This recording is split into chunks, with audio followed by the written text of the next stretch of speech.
ଯେ ଓଡ଼ିଶା ଭଳିଆ ଗୋଟେ ପ୍ରାକୃତିକ ବିପର୍ଯ୍ୟୟ ପ୍ରବଣ ରାଜ୍ୟରେ ବାରମ୍ବାର ବନ୍ୟା ବାରମ୍ବାର ବାତ୍ୟା କେତେବେଳେ ଗ୍ରୀଷ୍ମ ପ୍ରବାହ କେତେବେଳେ ପାଣିରେ ବୁଡ଼ିକିରି ମରିବାର ଘଟଣା କେତେବେଳେ ବଜ୍ରପାତ ସାପ କାମୁଡ଼ା ନିଆଁ ଲାଗିବା ଏସବୁ ବିଷୟ ଭିତରେ ବହୁ ସମୟରେ ଯେଉଁ ଯେଉଁ ବିଭାଗମାନଙ୍କର ଏଥିରେ ଭୂମିକା ଥାଏ ବିପର୍ଯ୍ୟୟ ସମୟରେ ସେ ବିଭାଗ ଭିତରୁ ଗୋଟେ ପାୟୋନିୟର ବିଭାଗ ହେଲା ଫାୟାର ସର୍ଭିସେସ୍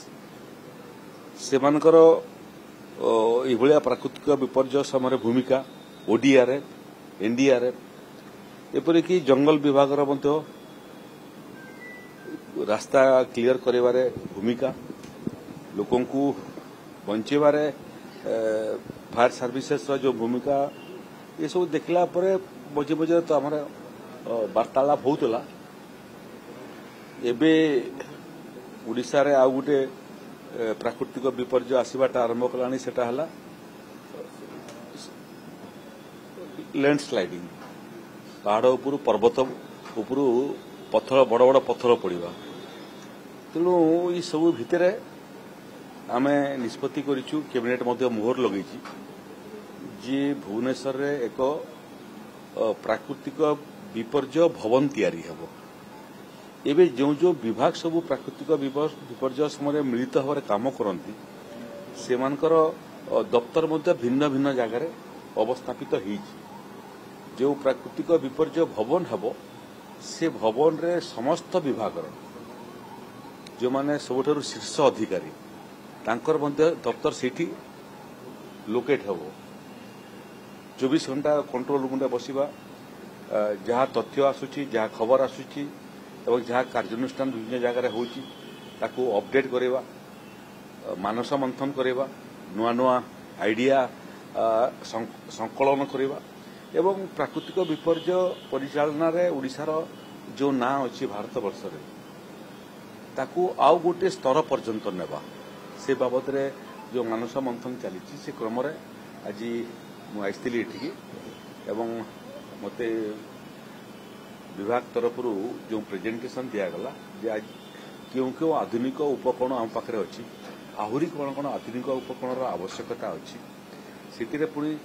ଇଣ୍ଡିଜିନିୟସ୍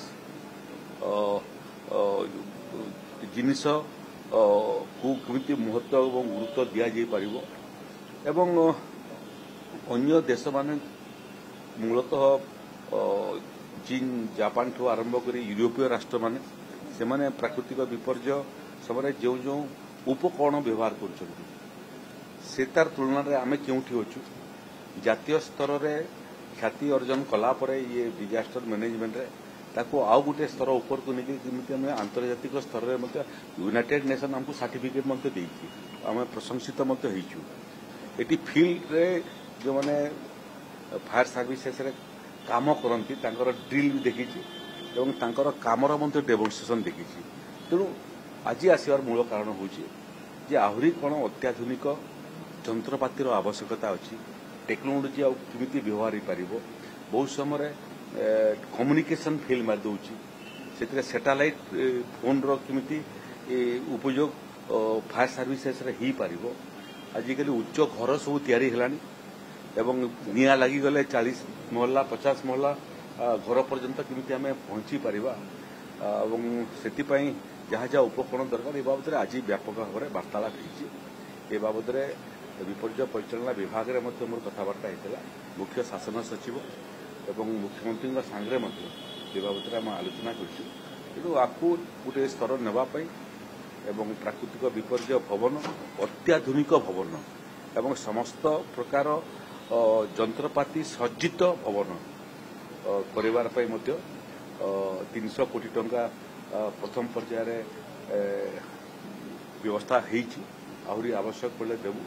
ଏବଂ ସେ ଦପ୍ତରରୁ କେମିତି ଜିଲ୍ଲାମାନେ ସିଧା ଟେକ୍ନୋଲୋଜି ମାଧ୍ୟମରେ ସମ୍ପୃକ୍ତ ହେବେ ଫିଡବ୍ୟାକ୍ କେଉଁଠି କ'ଣ ଘଟଣା ଘଟଣା ତାର ଫିଡବ୍ୟାକ୍ କେମିତି ତୁରନ୍ତ ସାଙ୍ଗେ ସାଙ୍ଗେ ମିଳିବ ତାର ବାବଦରେ ମଧ୍ୟ ଯାହା ଯାହା ଟେକ୍ନୋଲୋଜିର ଆବଶ୍ୟକତା ଅଛି ତାର ବାବଦରେ ମଧ୍ୟ କଥାବାର୍ତ୍ତା କରିଛୁ ଏବଂ ତାକୁ ସବୁ ସମାହିତ କରିକିରି ବିପର୍ଯ୍ୟୟ ପରିଚାଳନା କ୍ଷେତ୍ରରେ ଓଡ଼ିଶାରେ ଯେଉଁ ନାଁ ଅଛି ସେ ନାଁକୁ ଆହୁରି କେମିତି ଆମେ ଗୌରବାନ୍ୱିତ କରିପାରିବୁ ସେ ବାବଦରେ ବାର୍ତ୍ତାଳାପ ଗୋଟେ ୟୁନିଫାଇଡ କମାଣ୍ଡ ହବ କି ଯୋଉ ଫାୟାର ଓଡ୍ରାଫ୍ଟ ସବୁ ମିଶିକି ଗୋଟେ ଯାହାଫଳରେ କି ସେଟା ତ ପୁତରେ ଆମର ବ୍ୟବସ୍ଥାରେ ଏଭଳିଆ ପରିସ୍ଥିତିରେ ଏସ୍ଆରସି ପୁରା ଦାୟିତ୍ୱ ନିଅନ୍ତି। ଏସ୍ଆରସିଙ୍କର ନେତୃତ୍ୱରେ ହିଁ ପ୍ରାକୃତିକ ବିପର୍ଯ୍ୟୟ ପରିଚାଳନା ହେଇଥାଏ। କିନ୍ତୁ ପ୍ରାକୃତିକ ବିପର୍ଯ୍ୟୟରେ ଯେତିକି ଆମର କ୍ଷୟକ୍ଷତି ହେଉନାହିଁ,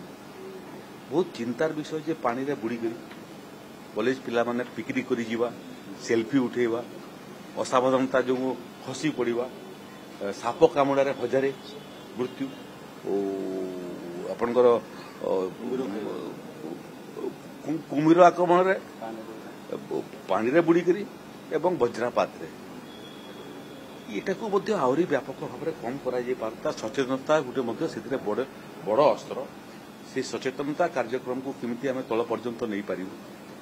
ସ୍କୁଲରେ ମଧ୍ୟ ମନେ ହୁଏ ମୋତେ ସ୍କୁଲରେ ମଧ୍ୟ ଡିଜାଷ୍ଟର ମ୍ୟାନେଜମେଣ୍ଟ ବାବଦରେ ମଧ୍ୟ ଛାତ୍ରଛାତ୍ରୀମାନଙ୍କୁ ମଧ୍ୟ ଟ୍ରେନିଂ ହେବାର ଉଚିତ। ସେଇମାନେ ହିଁ ଗାଁରେ ରହିବେ ଏବଂ ଗାଁରେ ଯେଉଁ ବିଭାଗର ଅଧିକାରୀମାନେ କାମ କରିବେ ତାଙ୍କୁ ମଧ୍ୟ ସେମାନେ ସହାୟତା ଯୋଗାଇ ପାରିବେ। ଏସବୁ ବ୍ୟାପକ ଚିନ୍ତା କରୁଛୁ। ଆଶା କରୁଛୁ ଆପଣମାନଙ୍କର ସମସ୍ତଙ୍କର ଓଡ଼ିଶାବାସୀଙ୍କର ସହଯୋଗରେ ପ୍ରାକୃତିକ ବିପର୍ଯ୍ୟୟ ପରିଚାଳନା ଆଉ ମୁକାବିଲାରେ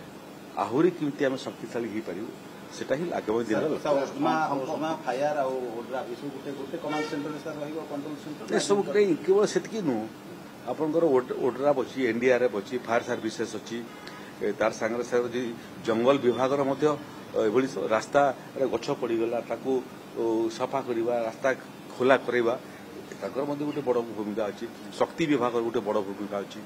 ପୂର୍ତ୍ତ ବିଭାଗର ଗୋଟେ ବଡ଼ ଭୂମିକା ଅଛି। ତେଣୁ ତାଙ୍କର ଯେଉଁ ଯେଉଁ ଦପ୍ତର ଅଛି ସେ ଦପ୍ତର ରହିବ, କିନ୍ତୁ ପ୍ରାକୃତିକ ବିପର୍ଯ୍ୟୟ ପରିଚାଳନା ଭବନ ଯେଉଁଟା ହେବ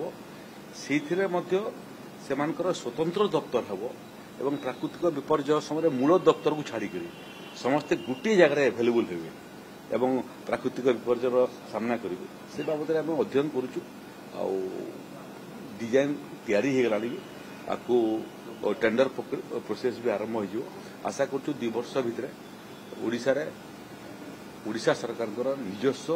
ଆଧୁନିକ ଶକ୍ତିଶାଳୀ ବିପର୍ଯ୍ୟୟ ପରିଚାଳନା ଭବନ ନିର୍ମାଣ। ସାର୍ ହଂକଂରେ ଯୋଉ ନିଆଁ ଲାଗିଗଲା ଆପାର୍ଟମେଣ୍ଟ ଦେଖିଲେ କେତେ ମରିଗଲେଣି, କେତେ କୁଆଡ଼େ ହଜିଗଲେଣି। ଓଡ଼ିଶାରେ ବି ଭୁବନେଶ୍ୱରରେ ଦେଖୁଛନ୍ତି 40-50 ମହଲା ହେଲାଣି। ତା ପାଇଁ ପ୍ରସ୍ତୁତ ହେବା ସେଇଥିପାଇଁ ଦେଖନ୍ତୁ ଏଠି ଅଗ୍ନିଶମ ବିଭାଗର ଯେଉଁ ଗାଡ଼ି ମଟର ଯନ୍ତ୍ରପାତି ଅଛି ସେଥିରେ ହାଇଡ୍ରୋଲିକ୍ ସିଷ୍ଟମରେ କେତେ ମହଲା ପର୍ଯ୍ୟନ୍ତ ଯେଉଁମାନେ ପାଣି ନିଆଁ ଲିଭିବା ପାଇଁ ଚଢ଼ି ପାରିବେ ସେଟାକୁ ମଧ୍ୟ ଆମେ ଚିନ୍ତା କରୁଛୁ ଯେ ପୃଥିବୀର ସବୁଠାରୁ ଉଚ୍ଚ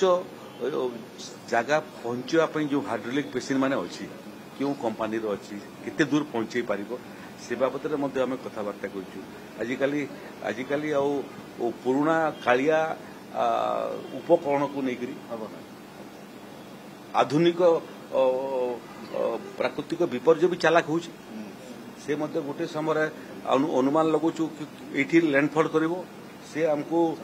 ଚକମା ଦେଇକରି ଆଉ କେଉଁଠି ଜାଗାରେ ଲ୍ୟାଣ୍ଡଫଲ୍ କରୁଛି। ତାର ଦିଗ ମଧ୍ୟ ବଦଳି ଯାଉଛି, ଗତି ମଧ୍ୟ ବଦଳି ଯାଉଛି। ତେଣୁ ପ୍ରାକୃତିକ ବିପର୍ଯ୍ୟୟ ଯେତିକି ଚାଲାକ ହେଉଛି ତାଠୁ ଆମକୁ ଆହୁରି ଅଧିକ ଚାଲାକ ଏବଂ ସତର୍କ